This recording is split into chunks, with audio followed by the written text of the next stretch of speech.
In Pennsylvania, a horrific case of identity theft caught on camera in a restroom. May you please confirm your social security number?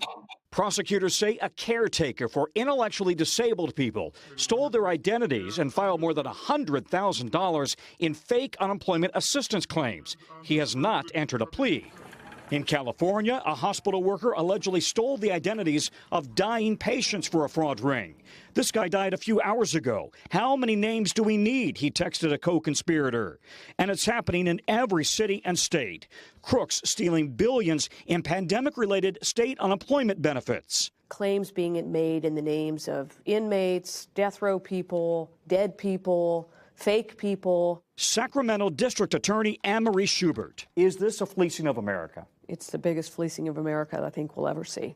And Sacramento is in the middle of it. Unemployment insurance fraud is happening across the country, but California is ground zero, with an estimated $20 to $30 billion in fraud in just 2 years. That's equal to almost 10% of what California state agencies spent last year, stolen.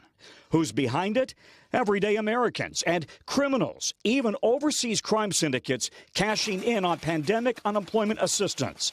Many filing obviously fake claims using aliases like Minnie Mouse, Poopy Britches, and John Doe.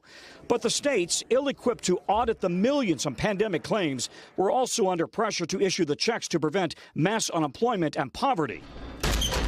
Tens of thousands of California prison inmates' names were used to file claims and send those checks to addresses nationwide. Any one of these houses could be a drop spot.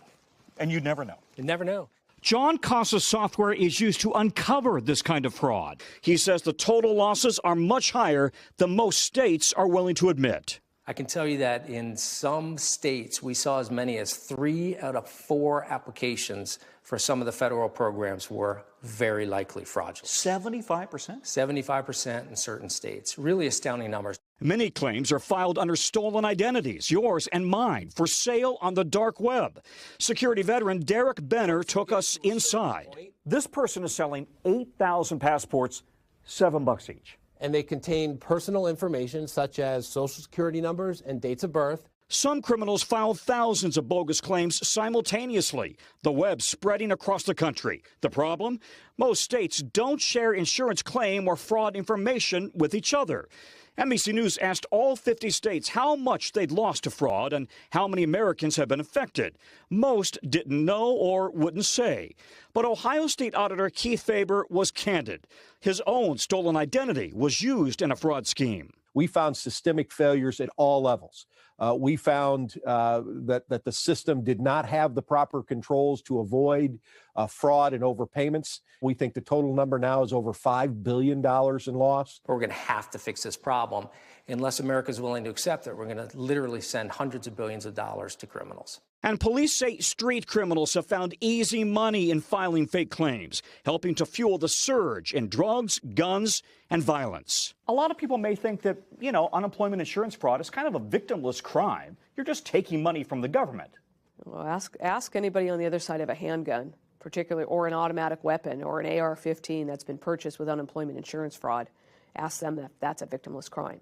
Ask anybody whose child was found dead in their room because of fentanyl poisoning. When we put astronomical amounts of money into the hands of criminal, this is not a victimless crime.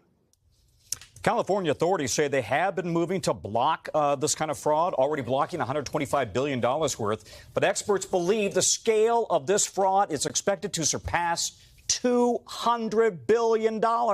That's the amount of money that Google's parent company made worldwide last year, guys. It's eye-popping on so many levels. And you're skeptical that we'll get much of this money back. Why is that? Experts say highly, highly unlikely. It was stolen by overseas crime syndicates, for example, a lot of it, also by very sophisticated U.S. operations. Think of what that kind of money could have done. $200 billion, new schools, new hospitals, putting kids through college, for example, cancer research. Again, it's your money, it's my money, it's been stolen. Yeah, hardworking people who pay their taxes. It's their money. Yeah, that absolutely. makes a lot of folks mad, Tom. Thank you.